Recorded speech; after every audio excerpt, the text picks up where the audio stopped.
আজকে তো বৃহস্পতিবার, তাই ভাবলাম আজকে একটু দুধ শুক্তো করব। তো ফ্রিজের মধ্যে দেখলাম করলাও আছে আর টুকিটাকি অনেক সবজিপাতিও আছে। ভাবলাম আজকে সব দিয়ে একটা শুক্তো করে ফেলি।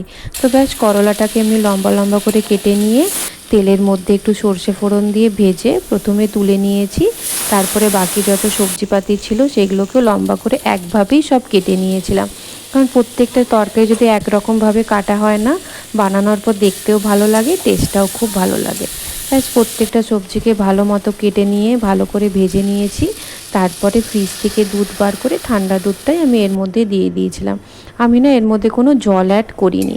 তার মধ্যে হালকা করে এটাকে ভেজে নিয়ে এর মধ্যে একটু চিনি দিয়েছি, দিয়ে হালকা আঁচে ঢেকে এটাকে রেখে দিয়েছি। ব্যাস দেখতে দেখতে আমার শুক্তোটা তৈরি হয়ে গেল। আর ওদিকে তো ডালটাও সেদ্ধ করতে বসিয়ে দিয়েছিলাম। আজকে না একটু মুসুরির ডাল করেছিলাম পেঁয়াজ আর ধনেপাতা দিয়ে। তার মধ্যে 2 টুকরো পেঁপেও দিয়েছিলাম, কারণ আমার শ্বশুরমশার জন্য একটু ডালের মধ্যে কিছু না কিছু সেদ্ধ দিতে হয়। ব্যাস দেখতে দেখতে ডালও তৈরি হয়ে গেছে। নামাবার আগে ধনেপাতা দিয়ে ডালটা নামিয়ে নিয়েছি। আর আজকে না দেখলাম ফ্রিজের মধ্যে কতগুলো ওল পড়েছিল। তো প্রথমে ভেবেছিলাম ওলের তরকারি করব, তারপরে দেখলাম না, যখন শুক্তো হয়েই গেছে তো আর তরকারি না করে ওটাকে আমি প্রেসার কুকারে সিদ্ধ দিয়ে দিলাম। তো ব্যাস আজকে লাঞ্চে আমার ছিল ওল সেদ্ধ, মুসুরির ডাল, পেঁয়াজ আর ধনেপাতা দিয়ে, আর তার সাথে ছিল শুক্তো।